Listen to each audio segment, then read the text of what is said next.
And that gets into our next thing with PC gaming that is so great, and that is emulation. You know, we have the ability to play more games from more generations, more consoles, more old PC games, all of this. We have so many more options because we have the ability to emulate. You know, Bloodborne is one of those games that even though I own a copy on PS4, the frame rate, the frame pacing, just there's all sorts of issues. And it's a great game for all intents and purposes. I'm still pretty new to FromSoft games. I've just been like diving deep into them. I'm playing Sekiro right now. And, you know, with Bloodborne, Sony refuses. Sony, FromSoft, I mean, whether it's one of them or both of them, they refuse, at least so far, to bring it forward to the current generation, to bring it to PlayStation 5, to give it a 60 FPS patch, to give it 4K resolution, all this other stuff. But on PC, we've had so much breakthrough when it comes to emulation that we're actually at a point now that it can be emulated at 60 frames per second, 4K. It can be above 60 frames per second, although that seems to be a little more buggy, so I typically just stick to 60. But the fact that it can do more, and that is all via emulation. So I can take my legitimately owned copies of these games, like Bloodborne, I can legitimately emulate my copy on my PC. And I can get 60 frames per second, I can get better frame pacing, and the game just plays like a dream. Now, I'm still hoping, of course, that Sony will bring this game forward, that we'll actually get an official PC version, but if the only way to do that is to say it's never going to happen, then it's never going to happen. So until then, emulation is the way to go with a game like Bloodborne, with PS3 games especially. You know, one of the things that I have found that I find incredibly interesting is that right now, on the PC, you can play more PS3 games than PlayStation owners can play on their PS5.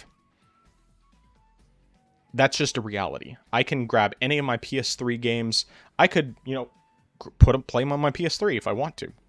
But my PS3 is just basically my Blu-ray player these days. That's what I use it for. But anyway, you have the ability to play games from every generation. You can emulate these games if they don't already have PC versions, and you can just play the best version of these games. A lot of times with emulators also comes the ability to improve the frame rate, to improve the visuals. I mean, as a great example, playing Metal Gear Solid, the original Metal Gear Solid from PS1, on DuckStation emulator, you can get widescreen and HD resolution with 60 frames per second on the Steam Deck. Whereas the official version that was released in the Metal Gear Solid Master Collection Volume 1 is stuck at 30 frames per second, 4:3 aspect ratio, and it's something like 240p. You just are in such a completely different position when you have the ability to emulate. There's so much more you can do with it. Another great example, playing a game like Dissidia Duodecim, which I love the Dissidia games on PSP, and still like some of my favorite PSP games, period.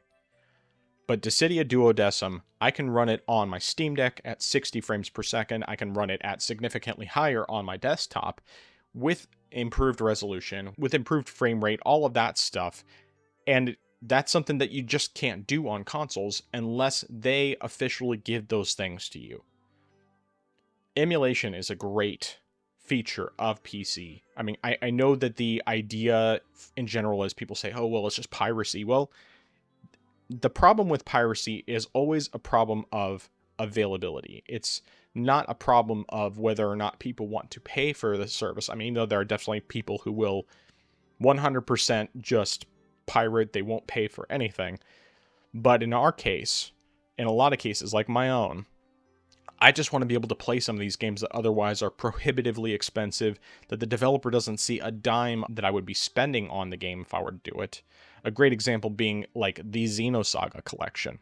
I would love to play those games, But the only time I've ever seen that available is in my local used game store. $400 for the 3 games. 400 total. That's way too much. That's just prohibitively expensive. At that point, I would rather just emulate the games until there's an official version that I can just buy and support them. If that ever happens, I'm day one. I love Monolith Soft and the games they make. So there's all that. But that was a long tangent on the emulation side.